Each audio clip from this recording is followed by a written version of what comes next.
On va faire un partage d'écran. Tac. Voilà. Yeshano Akol. On va mettre de côté les têtes. Comment tu connais Comme ça, toi, Marie-Antoinette. canapé en cuir, tout ça, là. Non, non, lui, c'est plutôt du bois aggloméré. Au Maroc j'ai visité justement un truc où ils tenaient le cuir, et comme vous avez dit, il y avait des dents.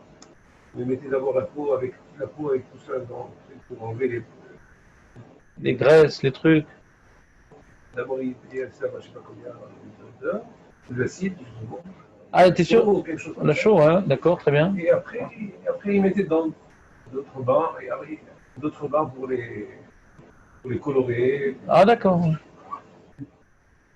Oh, ils sont naturellement colorés, de toute façon, les Marocains, déjà. Un peu basané. On reprend, donc. Mechatro, donc il dit Rashi, Memarco, t'as vu? Megarer Searo. Megarer, c'est frotter. Frotter ses poils. Ou Mechatro, Mechatro, les Retsuot, mes sandalim. Il coupait pour faire des bandes de cuir qui allaient être utilisées, par exemple, pour faire des sangles. Voilà. On finit la Mishnah. Donc on a fini avec le cuir. C'est bon, David? Il fallait porter jusqu'à Jérusalem le cuir, par contre. Hein? Aller-retour, 3 jours. Les marteaux. Ouais, mais Marco. Comment? On fait des bandes de cuir, couper des bandes. Bon, depuis tout à l'heure, on explique c'est quoi, mais Marco, et t'étais où là? Non, pas mes marteaux. T'as plongé dans la 6e dimension? Mechatro. Ah, Mechatro. Couper des bandes de cuir. C'est coupé? Roter. À Kotev, Chete Otiyot. T'as écrit 2 lettres. K-O, par exemple. En ivrite. Nous, on apprend Kotev ou Marok. Ouais, Mochek. Va Mochek, elle met l'air tov, Chete Otiyot. Si t'effaces, dans l'intention d'écrire. Sur t'effaces, t'as rien fait. C'est de Melach Hachet, c'est Regoufa d'effacer. Mais si t'effaces pour écrire, donc c'est un tikkun d'effacer. Ça crée de la place pour écrire. D'être mochek. J'ai créé une surface pour écrire en étant mochek. Parce que je voulais écrire là-bas. Rashi, Kotev ou mochek. Mais donc les kaman, donc dans la Gemara Shabbat Kouf Gimel à Moudbet, Mefaresh les maï mibaye les mishkan. La Gemara va expliquer pourquoi on a besoin en fin de compte, où dans le Mishkan on a besoin d'écrire. Où est-ce qu'on écrit dans le Mishkan? Qu'est-ce que tu aurais dit toi, Shomo? Ou Benjamin? Ou Aurel? Ou Nethanel? La liste des courses à faire pour Shabbat. La liste des personnes qui doivent venir, peut-être. C'est vraiment très important pour construire le Mishkan, la liste des personnes. Pour édifier le Mishkan, Jérémy, ça te dit quelque chose quand même? Le plan, les plans. Voilà. Les poutres. On mettait toujours les poutres au même endroit. On utilisait les poutres toujours au même endroit. Celle du nord au nord, celle du sud au sud, celle de l'est à l'est. Et on mettait des lettres pour que ça soit toujours la même poutre côte à côte. C'est ce que nous dit Rashi ici. C'est Ken Roshmi Malkarche Mishkan. On était Rochem, on écrivait sur les poutres du Mishkan, Leda, avec un in, Leda, afin de savoir, Eze Benzugo, quelle était la poutre qui allait avec. On connectait toujours les mêmes poutres ensemble, donc on devait mettre des lettres, ouais, pour repérer, tiens, cette poutre et cette poutre. C'est bien ça. Vekotev hot bazé, bazou, ve hot bazou, ou mochek. Parmi Mcheta, des fois il dit ah, mince, je voulais marquer bête et j'ai marqué Gimel comme c'est bête. Alors j'efface et je mettais Gimel.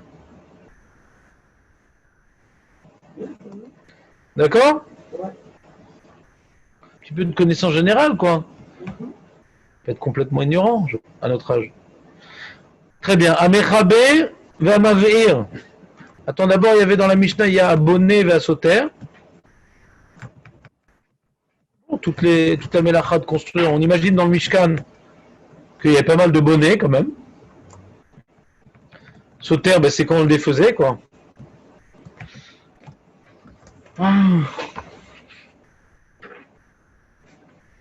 Mishkan, c'est Otiyot Malchut Shofet. Bon, c'est bon, Samuel, arrête. Ouais, Arrête. et la- S'il te plaît, arrête. Au plaisir. Amechabe, éteindre. Ah, où est-ce qu'il y a eu la mélacha d'éteindre dans le Mishkan? T'as toujours pas compris c'est quoi le Mishkan? Toujours pas compris. T'as pas vu que depuis le début on n'a pas parlé de Korbanot? On a dit qu'on n'apprend pas du service, on apprend de l'édification du Mishkan? Eh ben, éteindre la bouilloire, là. La bouilloire. La bouilloire des... Pour le thé de matin. Non, Pour servir un thé au Kohanim. Non, on colorait une chose à l'intérieur. On a parlé de... Mais ça c'est le Melacha chez Natsricha les Goufa, ça. C'est le Melacha chez Natsricha les Goufa, éteindre. T'étais pas là le mois dernier? Éteindre, c'est une Melacha chez Natsricha les Goufa, ça sert à rien, c'est pas une Melacha. D'éteindre. On devait le voir dans le T'entends ce que je te dis ou pas, Netanel? Ouais, bien sûr. Ça évoque quelque chose pour toi, ce que je suis en train de te dire? C'est pas une Melacha d'éteindre. Donc quand est-ce qu'on a dit que c'est une Melacha d'éteindre? Tiens, mets-toi là-bas tout au fond. Comment? Quand ça sert pour la construction. Alors très bien, alors c'est quoi le cas qu'on a dit que c'était une Melacha à Tzricha les Goufa éteindre? Ah, mais je sais c'est quoi l'éteindre. Quand il refroidit ses dents. Il durcit. C'est pas allumé. C'est pas allumé. quoi? Calmer.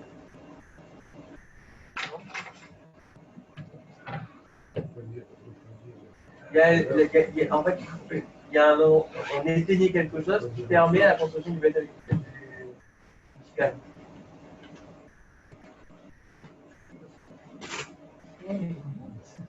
Ils expliquent pas c'est quoi là, dans le Mishkan.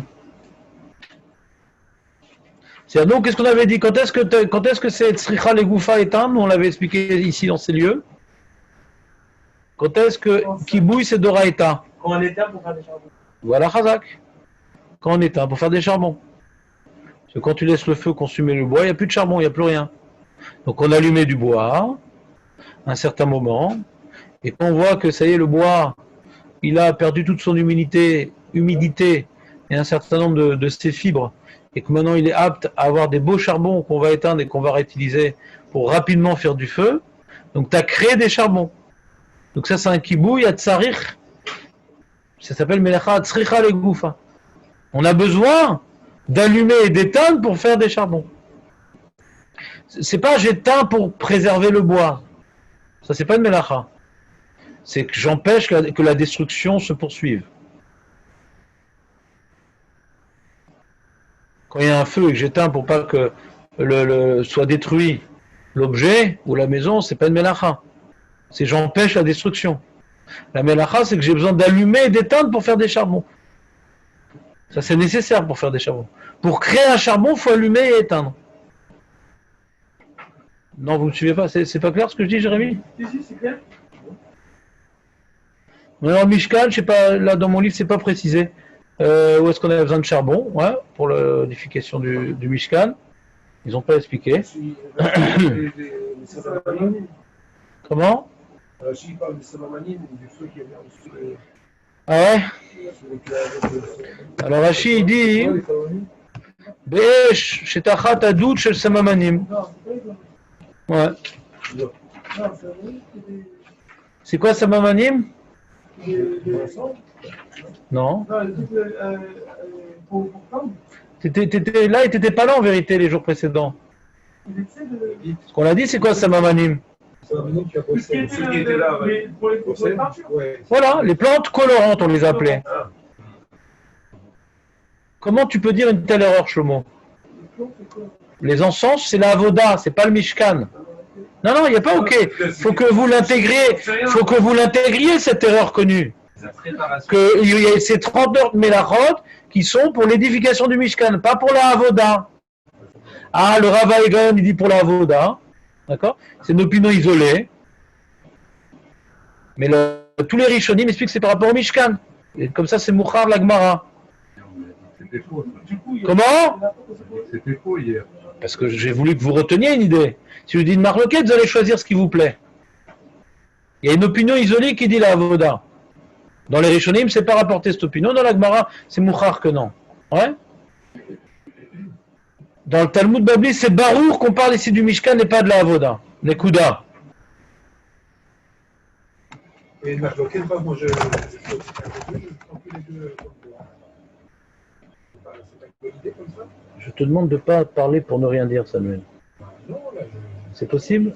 Je peux demander le silence? D'accord, non, Merci. d'accord, là je pense que j'ai exagéré. On continue. Amechabe va mavir. Donc, j'ai pas compris ce qu'il dit Rashi, ouais. Donc, Be'esh tachat adut shel samanim. Pourquoi c'est nécessaire le kibouy? Je sais pas.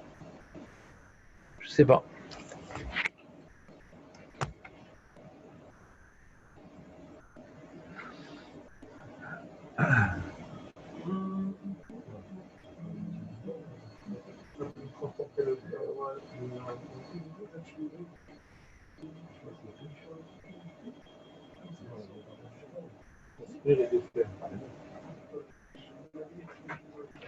On continue. Un makebe patish. Ça vous dit quelque chose, makebe patish? Achever le travail, oui. Chazak. Ah. Chazak Samuel. Shlomo, mets ton masque. Shlomo, mets ton masque. Comme ça, moi, tu parleras pas. Un makebe patish. La finition, il y a fait mode. Le dernier coup de marteau. On avait fait ça quand vous n'étiez pas là un vendredi avec un grave Un concurrent déloyal? Non, c'est loyal. Un motzi. Envoyé par vous. Ouais, j'étais sous la contrainte. Un motzi mireshout les reshout. C'est Otsaha. Un motzi mireshout les reshout. Ouais, de sortir d'un reshout arabim pour un reshout achid ou inversement. Et là, le Tana nous dit sans hésitation, ouais, et non des moindres, Elu avot melachot arbaim chaser achat. Donc si, Jonathan, tu t'amuses à compter toutes les melachot, tu remarqueras qu'il y en a 40 moins 1. C'est pourquoi tu en prends un? Laquelle qui C'est la gématria de toi-même. C'est quoi cette question? Et, pourquoi pas marquer 40? 39. Bah parce que c'est 40 moins 1, 39. J'avais entendu comme ça qu'on aimait bien les chiffres ronds. Ouais. Pareil pour Chabot, on dit les 50, 57, 50 jours. On fera 50 jours. Laquelle qui manque? Laquelle qui manque? On a fait 40. Pourquoi qu'il manque? Qui te dit qu'il manque déjà? Toujours négatif. Ashkenaz. Hein?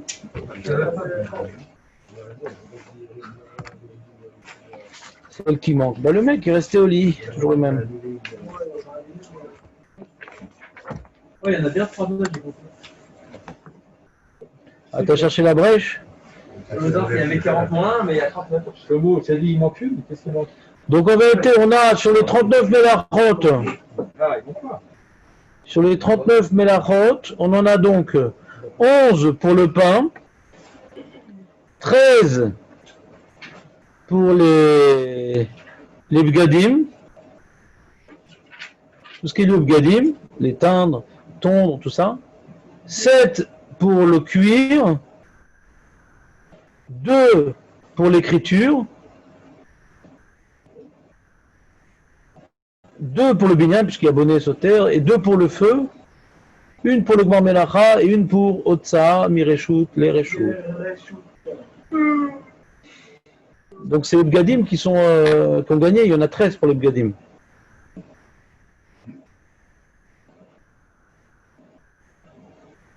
Il y a dans la Mishnah de Makot, il y a marqué Malkot, Arbaim Chaser Echat. Et là-bas, la raison, bien qu'il est marqué Arbaim dans la Torah est marqué Arbaim Akenu, mais Chachamim, ils ont reçu de la loi orale que velo ad bichlal. C'est moins que Arbaïm. Arbaïm, c'est assourd. Les Khamim, ils ont reçu, on a le Haral, que Arbaïm, ça veut dire 39. Alors, face à cet enseignement incroyable dans ma cote, que quand un mec est marqué Arbaïm, ça fait 39. Donc, dans ma cote, comment on s'exprime? On dit 40 moins 1. 40, ça fait référence au Pasouk. Moins 1, ça fait référence à l'enseignement des sages. Et ce grand chidouche dans Makot, Chachamim, ils ont gardé l'expression de 40 moins 1 dans Shabbat, alors que ça n'a rien à voir. Juste, c'est devenu une expression 40 moins 1, à cause de Makot, où là-bas c'était nécessaire pour nous ramener l'enseignement toranique et l'enseignement des sages. Qu'est-ce que t'as, Shlomo? On n'était pas habitué à entendre ta petite voix mielleuse.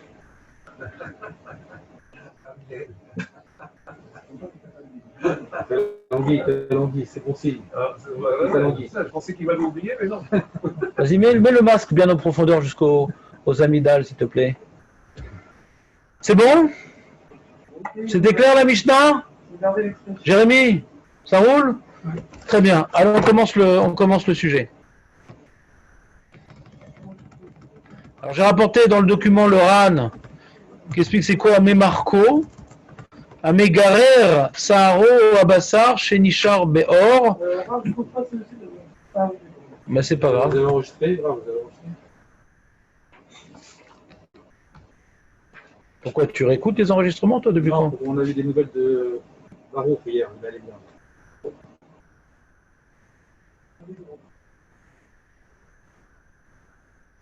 Oui, c'est enregistré, attends. Enregistre, pourquoi tu m'embêtes? Un rappel. Donc il dit le Amégarer, c'est comme Rashi Seharo, au Bassar chez Nishar Baor. Rashi a dit Seharo, Laurent il dit Avdavka. S'il reste aussi un peu de chair aussi collé à la peau, ben en frottant, tu vas garder que le cuir. Et pas toutes les choses, les graisses, la viande, la peau. D'accord? Il y a. C'est gratté. Il y a du côté extérieur de la peau, t'enlèves les poils. Du côté intérieur, t'enlèves la chair. C'est tout. Tu fasses d'un côté ou de l'autre. Théover, Mishum, Me, Ma, Chek. Et la Gersa du Yerushalmi, de la Mishnah, c'est Mochek, pas Memachek.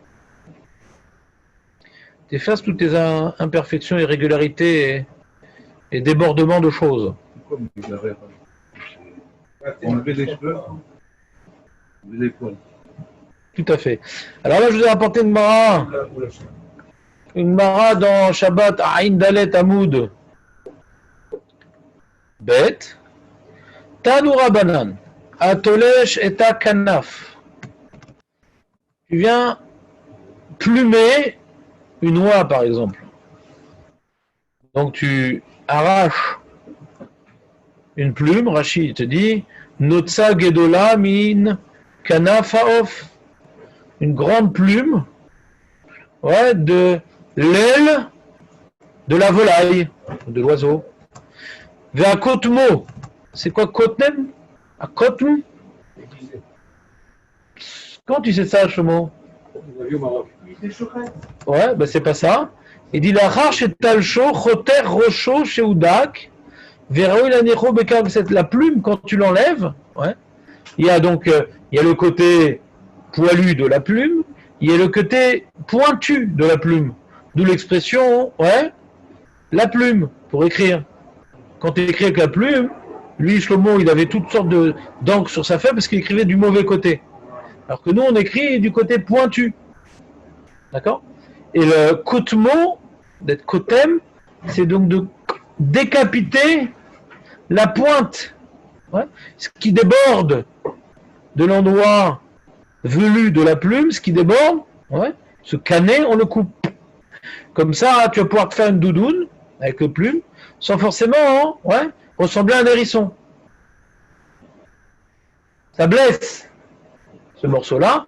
Donc pour mettre dans le coussin, on coupait la pointe de la plume vers morto Il dit Rashi, les tzad znavo, chez ou caché, moret searo, mikan ou lekan ou mashlir hakane. Ouais, donc tu vois, tu prends la plume et tu prends, je sais pas, un canif, un couteau, et des deux côtés de la plume, tu vas faire glisser le couteau pour faire tomber les petites légèretés de la plume. Veloten ser bekar bekeset, et tu vas faire une doudoune. Tu vas faire une doudoune et la plume de l'écrivain, tu la mâchlir, tu la mets de côté. Ça s'appelle morteau. Il était si jeune, bah oui. Il est morteau. Chayav shalosh chataot.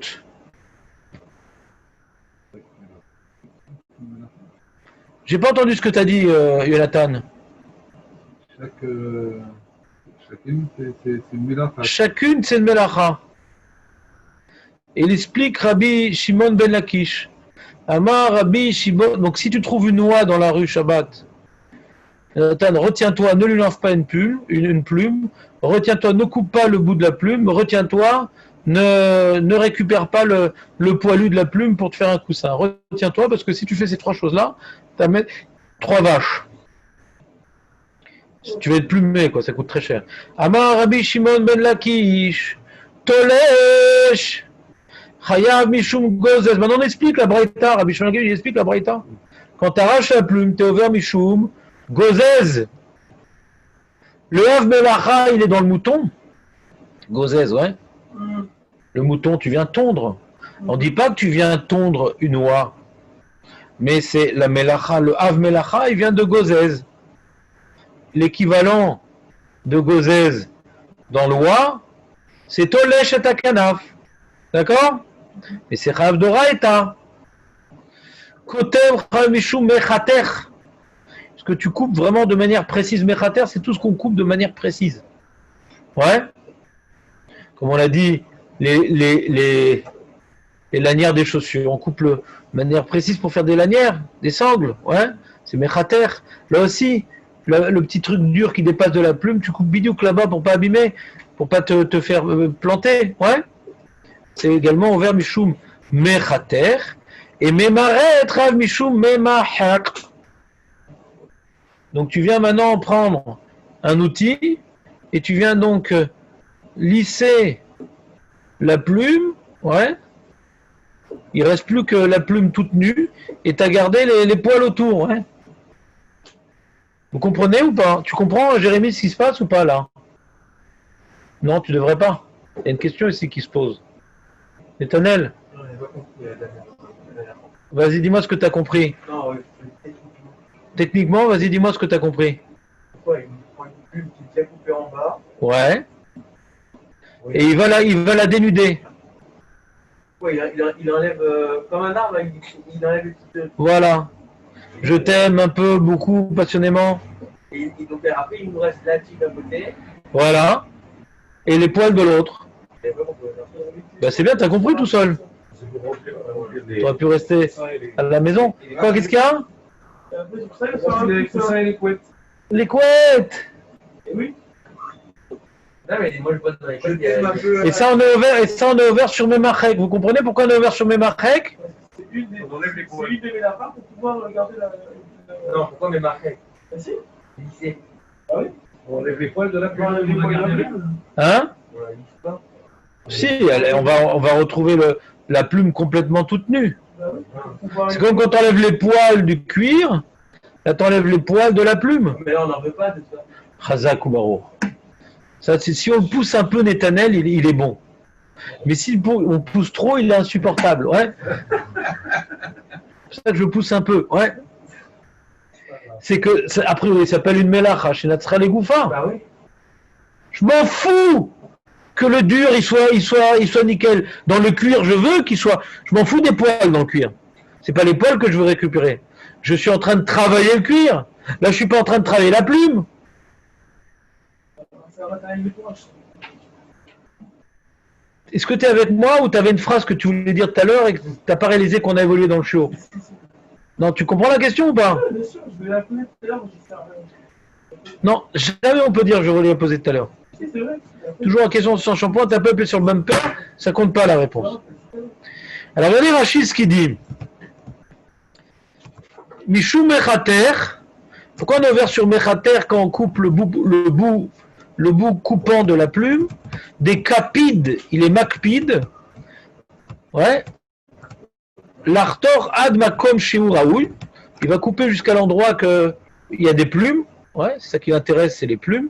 Enfin, je sais pas comment on appelle ça, hein, le côté mou des plumes, je sais pas comment on appelle ça. Parce que la plume, nous, c'est l'ensemble où il y a le dur et le mou. Hein. Je sais pas, dans le jargon artisanal, quand on appelle le dur et quand on appelle le mou. Le duvet, non? Le duvet, c'est des petites plumes. Ouais, c'est ça. Alors peut-être que par, comment dirais-je, abus de langage, on appelle ça du duvet dans la grande plume. Ouais. Et le côté dur, je sais pas comment on l'appelle. Ah bon. Peut-être qu'on l'appelle comme ça. Tu peux inventer un nouveau dictionnaire si tu veux. Ils ont demandé sur... ils cherchent un mec pour faire un nouveau dictionnaire. Il dit Gaminakane. Écoutez bien ce qu'il dit Rachi ici. Gaminakane, donc on appelle ça le canet en ivrite. Ouais. Le canet. C'est ce que Netanel, dans son nouveau dictionnaire, a appelé la tige. Ouais. Donc, Gaminakane oreg kovaim. T'as déjà vu des chapeaux de paille, David? Alors, sache une chose importante. Il y a des chapeaux de paille et il y a des chapeaux de tiges de plumes. Pourquoi pas? Pourquoi non? Pourquoi pas? Jamais vu. Et parce que tu ne sors pas beaucoup. Ouais. Donc, il récupérait la tige de la plume pour faire des chapeaux. Donc, il y a ta question là, Netanel, ou pas? Oui et non. Razak, je t'écoute. Bah, ok, il récupère la plume pour les chapeaux, très bien. Mais lui, quand il a fait, c'est comme le feu. Il n'a pas fait pour faire un chapeau. Imaginons qu'il a. Qui t'a dit qu'il l'a pas fait pour ça? Alors, j'imagine parce qu'il veut, lui a pleuré dans ce travail-là, il veut les récupérer. Mais d'où tu sais? C'est une hypothèse. Non, mais d'où tu sais? Est-ce qu'il fait des chapeaux en plume? En tige. T'es en train de dire quoi là Parce qu'il a exactement? coupé la plante. S'il fait en tige, il n'a pas besoin des plumes. Je crois que t'es pas avec nous, Benjamin. Alors, elle est contente. Peut-être qu'il a besoin de la Le Sekovaim Ikan Feof Belo Sear. T'as vu, donc en ivrite, il y a ce qu'on appelle le canet et le Sear chez Bakané. Ouais, C'est quoi la question? il y a la tige et les cheveux qui est sur la tige. Comment? C'est quoi la question de base? Question, pourquoi il est ouvert Mishum Memachek quand il enlève le Sear du canet? Alors Rachi au début il a l'air de dire qu'on enlève le Sear du canet pour faire une doudoune. Et là je suis ouvert sur Memachek, alors on comprend pas. Au final, du chapeau de tige. Non, attends. Pourquoi tu grilles les étapes? C'est fait exprès? Rachi il parle pas des chapeaux au début. Pourquoi tu grilles les étapes? Non, Rachid ne voit pas des chapeaux, mais en même temps, il nous prévient Il y bien. a marqué Michou Moukhater. Voilà. Puis la Torah, d'accord. Non, non, mais là je te parle de Memachek, c'est dommage. Ah, ok. C'est dommage. Parce que quand maintenant il a parlé de Morto, qui est Memachek, Ouais. ouais, il dit, il enlève le duvet, ouais, et Mashlich à canet. Et il jette le canet. C'est un problème s'il jette le canet. Pourquoi c'est Memachek? Est-ce que c'est clair la question? Et après Rachid me raconte sa vie. Il dit, tu sais, avec le canet, on fait des chapeaux. Il n'a pas dit au bon endroit, ouais. Non. Alors tous les commentateurs posent la question sur Rachid. Et une des réponses qui est donnée, ouais, c'est qu'au début Rachid te parle de l'artisanat, il ne parle pas de la mélacha, et à la fin il te parle de la mélacha. C'est comme marqué, Mashlich à canet, c'est pas qu'on le jette à la poubelle. Ça met de côté. On va le mettre de côté pour faire autre chose avec. Mais Rachid a quand même embrouillé, parce qu'on a l'impression que la matara, quand Rachid t'a expliqué, on a l'impression que le but de la mélacha, c'est de récupérer le duvet, ce qui n'est pas le cas. Le but de la mélacha, c'est de récupérer un canet tout nu pour faire des beaux chapeaux de plumes, sans plumes. Comment? De tige. Chaque chose a une fonction. Non, mais t'es pas avec moi, c'est dommage. Quand Rachid, il devait m'expliquer la mélacha, ouais, de Memachek, il n'aurait pas dû me dire qu'on jette le canet. Il aurait dû dire qu'on fait ça pour le canet. Il m'a dit en erreur, Rachi.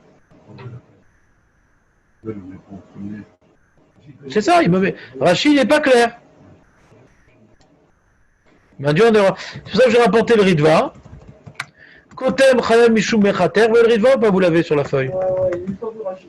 Chazak. Pirouche Rachi Kotmo, Shechoter Mimeno Roche, Adak, la tête, Bekarem Uksatot.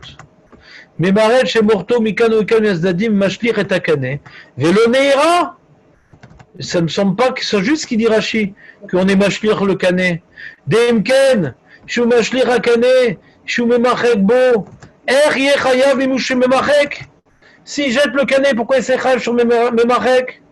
Velo Enot Tsarich. Le machek klal ou melacha shena tzricha le goufaï. Si je jette la tige, même qu'elle est lisse, je l'ai lissée pour la jeter, donc j'ai pas besoin de la tige, j'ai besoin de ce qui reste. Donc j'ai pas été ouvert sur mes machek.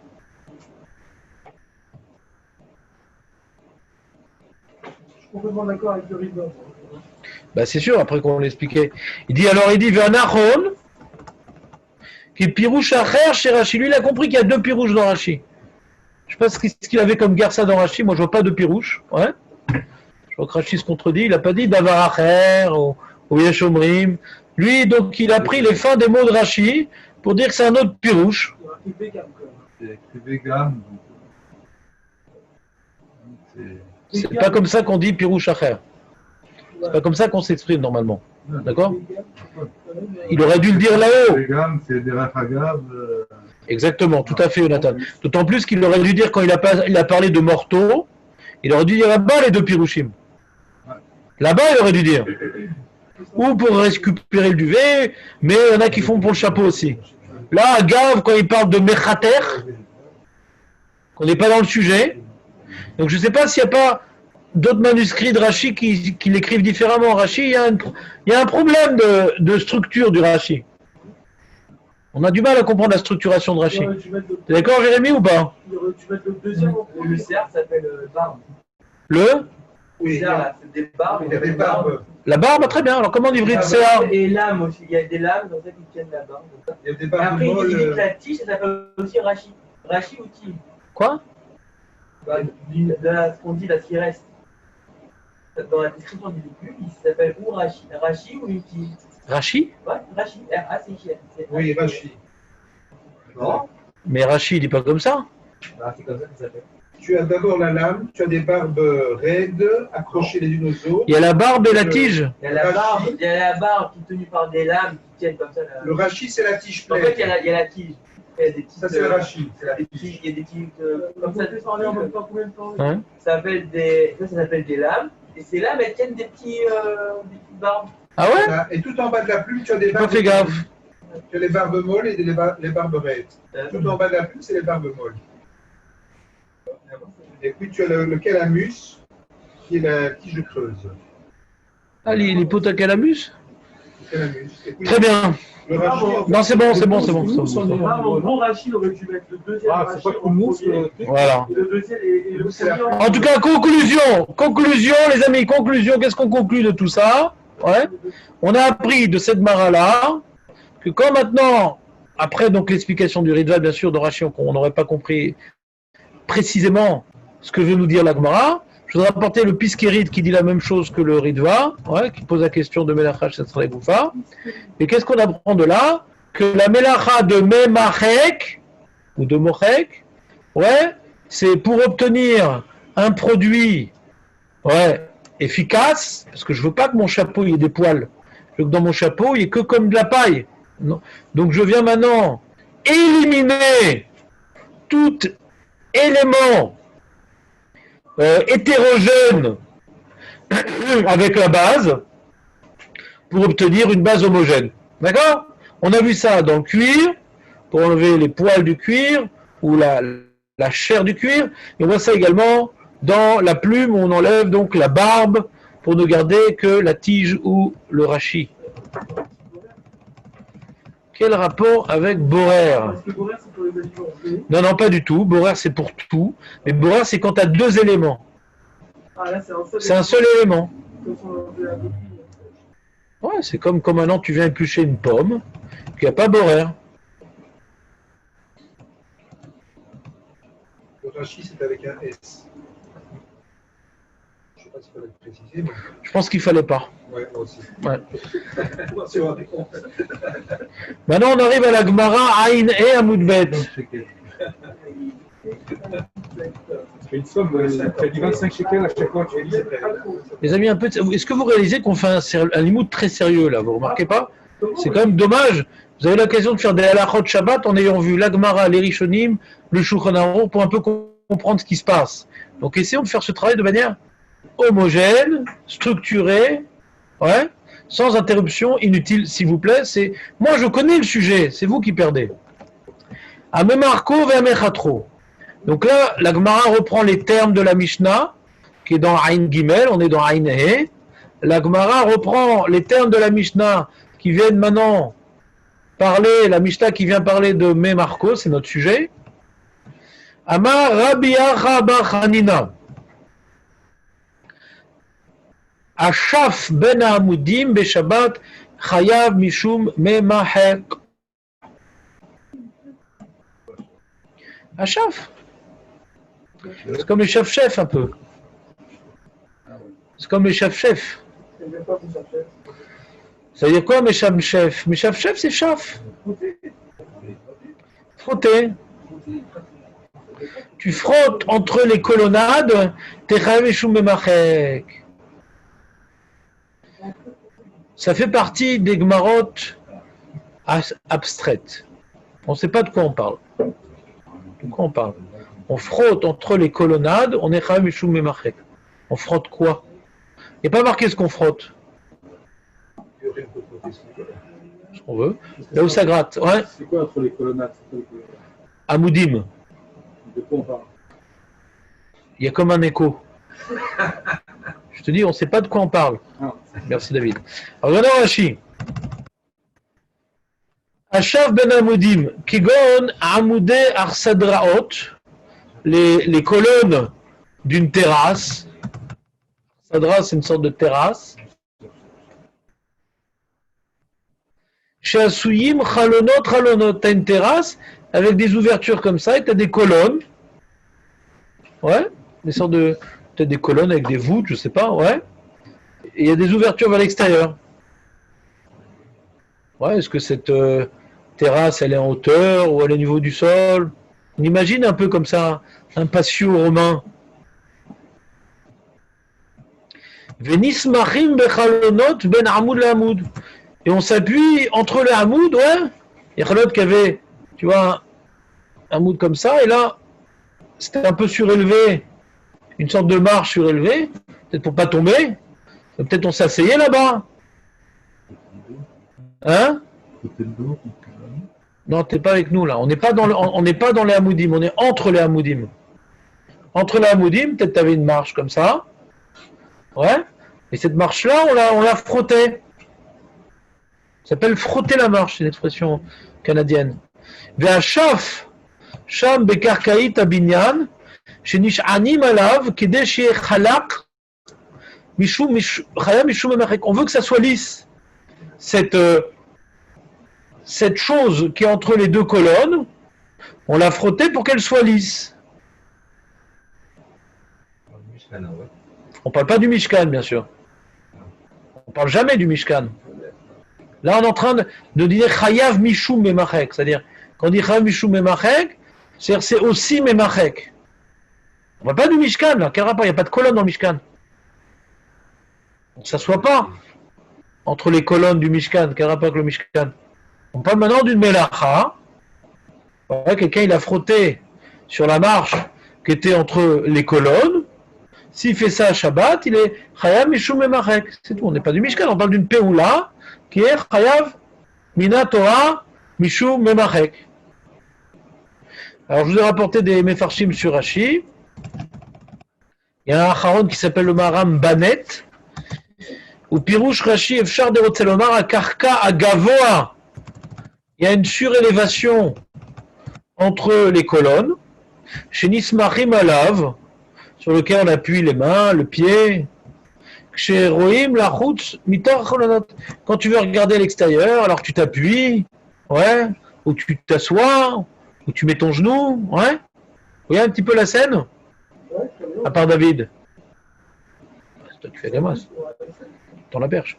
Et le Meiri, qui est un Rishon, alors que le Maram Banet, c'est un Acharon. Ashav ben Amoudim, Rotselomar, Amoudé Avanim. Il y avait des colonnes en pierre. Yafot, belle David. Chez Bonim, Otam Bechalonot, chez les Chalot, qu'on construisait dans les ouvertures des palais. Ou Bnadam Umdim Benehem, et les gens ils se tenaient entre ces colonnes-là. C'est un endroit où on se tenait entre ces colonnes-là. Peut-être c'était à l'ombre, peut-être c'était la délimitation de ce lieu. Vezeshaf ou Machlik Benehem, qui deshiamakom arev et noir les yoshvim. Si c'est pas frotté, tu t'assois sur des cailloux, sur des irrégularités de la pierre, ouais. Donc c'est un endroit sur lequel on s'appuyait, on s'asseyait. Donc on avait l'habitude de frotter, ouais, cet endroit-là. Pas nous, les ouvriers, ouais, pour que ces pierres-là puissent être agréables et qu'on puisse y asseoir sans y trouver de désagrément. Et j'ai rapporté d'autres Rishonim également, le Rivevan et le Piskerid, il dit que chez Loït Afrou Begadav, que quand maintenant c'est lisse, tu n'as pas de salir quand tu t'assois. Il n'y a pas plein de cailloux, plein de saletés, c'est nickel, c'est lisse. Donc c'est propre. Quand il y a des trous, des cavités, des cailloux, donc il y a toujours la poussière qui s'y met, toujours du sable. Donc tu t'assois, tu vas pleuver, tu as du sable sur ton derrière. Donc c'est pour améliorer cette marche-là, on la frottait. D'accord? Depuis quel moment? Depuis 8h15, d'accord. Tout est sur YouTube. On a dit qu'il y avait des fenêtres et qu'il y avait une surélévation avec des fenêtres et qu'il mettait ses mains et C'est quoi des fenêtres? Avec des vitres? Non. Oui, une fenêtre, c'est une ouverture. Hein. Une ouverture. Ouais. Il y avait une marche sur laquelle on s'asseyait, on s'appuyait. Et on venait lisser cette marche pour s'y asseoir ou pour s'y appuyer. Ou pour qu'elle soit confortable à l'assoyage, ou pour pas qu'on se salisse quand on s'y assoit à cause des cavités, des cailloux et du sable. C'est facile, non? Oui, mais c'est où qu'on voit qu'il y a des marches? J'ai pas vu, moi. Bah, c'est dans la note 1. À Karka, à Gavoa. Et ça, c'est une surélévation, parce qu'on a dit, là, c'était... Bah, moi, je vous traduis ce que je vous ai rapporté, quoi. Je suis là pour ça. Oui, Une surélévation, quoi. À Karka, à Gavoa. C'est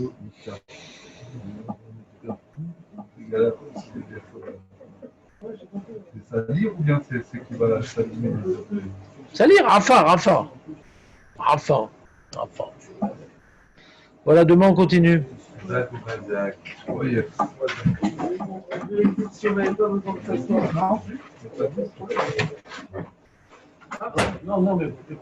On est 10 avec le prieur solitaire. Il est parti sur le Mobelaïch, qu'est-ce qui s'est passé? Ouais, il est parti, ouais. Il n'avait pas d'écouteur, il a dit. Ah, c'est pas de ma faute. Là, on aurait pu faire Kaddish si on partait pas. Parce qu'on est 10 avec le prieur solitaire. Il faut voir s'il est dans un endroit où il peut répondre au Kaddish. Eh, tu peux pas, David, là, tu t'en vas? Ouais, je suis. Ouais, tu fais moi? Non, c'est Yehoud. Vous êtes quoi Mouxé? T'aimes pas Mouxé tellement? Si, mais je dois monter dans le nord. Ah ouais, qu'est-ce qui se passe là-bas?